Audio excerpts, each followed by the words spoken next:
Hello everyone, welcome छ सबैजनालाई मेरो मिनी ब्लगमा। अनि आज चाहिँ हामी चाहिँ ग्रोसरी सपिङ गर्न गएको थियौँ हैन। अनि ग्रोसरी सपिङ गऱ्यौँ अलिअलि। अनि त्यस पछाडि आएर चाहिँ हामी किचनमा छौँ। किचनमा चाहिँ आज हामी खसीको मासु पकाउँदैछौँ। खसीको मासु पकाउनको लागि चाहिँ मैले तेल हालिसकेँ।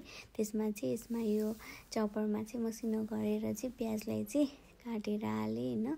त्यस पछाडि मासु चाहिँ हामीले डिप फ्रिजमा राखेको थियौँ नि त, फ्रिजरमा। त्यस पछाडि त्यो त पुरा डल्लो परेको थियो, तर हामीले ग्रोसरी जानुभन्दा अगाडि नै मासुलाई चाहिँ बाहिर निकालेर गइसकेको थियौँ हैन।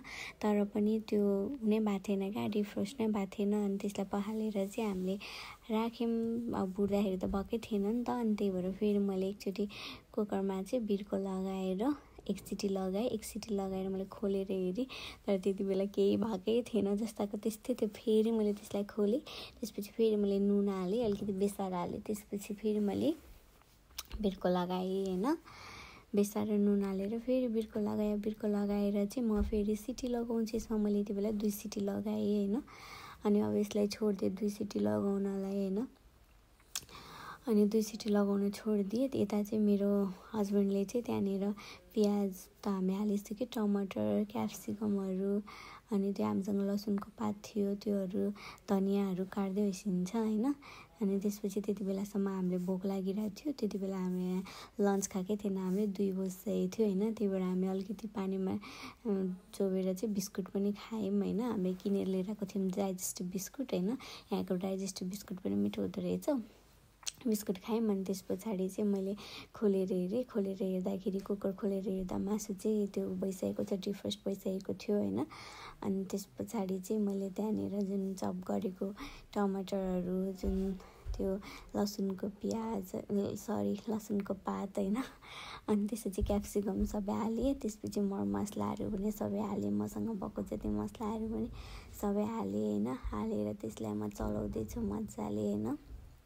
अब आफूले नखाने भए पनि आफ्नो बुढाको लागि मासु त पकाइदिनु पर्यो।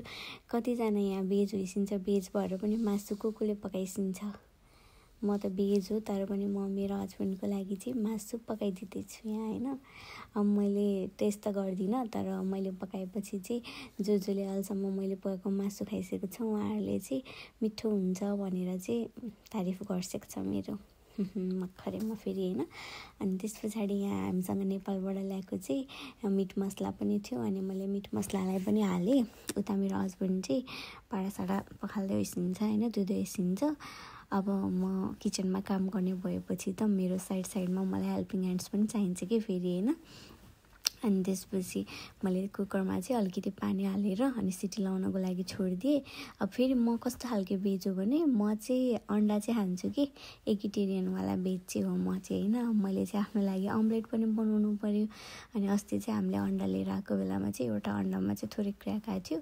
अनि त्यो अन्डा हामीले यतिकै साइडमा लगाएर राखिरहेको थियौँ। अनि त्यसपछि म त्यो अन्डामा चाहिँ फेरि मलाई अम्लेट कस्तोवाला मनपर्छ भने चाहिँ मलाई चाहिँ सबै भेजिजहरू मिक्स गरेर बनाएकोवाला मनपर्छ। अनि त्यही भएको भएर अघि जुन हामीले मासु माल्न राखेको काटेकोवाला प्याज, लसुनको पात, क्याप्सिकमहरू, धनियाँहरू बाँकी भएको थियो, त्यो चाहिँ मैले त्यसमै राखिरहेको थिएँ हैन। अनि त्यस पछाडि त्यसमै मैले अम्लेट बनाउनको लागि एउटा अन्डालाई चाहिँ खोलेर हालेँ। अनि अब म त्यसको अम्लेट बनाउँदैछु। अनि त्यसमा मैले मसलाहरू पनि मैले यति हालिदिएँ, तेलमै हालिदिएँ थोरै हैन। मसला, खुर्सानी अनि नुन, बेसार सबै त्यसमै हालिदिएँ। अनि त्यसपछि अम्लेट बनाउँछु। म फेरि कस्तो खालको छु भने अब मलाई अन्डा खान्छु नि त। अनि त्यसपछि अब जहाँ गए पनि मासु खान्न भनेपछि जसको घरमा गए पनि अम्लेट बनाइदिउँ भन्ने कि खाना खाने बेला। अनि मैले अम्लेट बनाइदिने, तर मलाई फेरि एउटा अन्डाको मात्र अम्लेट भए चाहिँ पुग्छ क्या, 2टा अन्डाको पनि चाहिँदैन। अनि एउटा अन्डाको अम्लेट चाहिँ बनाउँछु जहिले पनि। अहिले पनि मैले यहाँ बनाएँ। त्यसपछि 2-3 सिटी लगायो मेरो मासुले। अनि सिटी लगाएपछि मासु पनि पाक्यो। त्यसपछि मैले मासुमा धनियाँ पनि हालिसकेँ।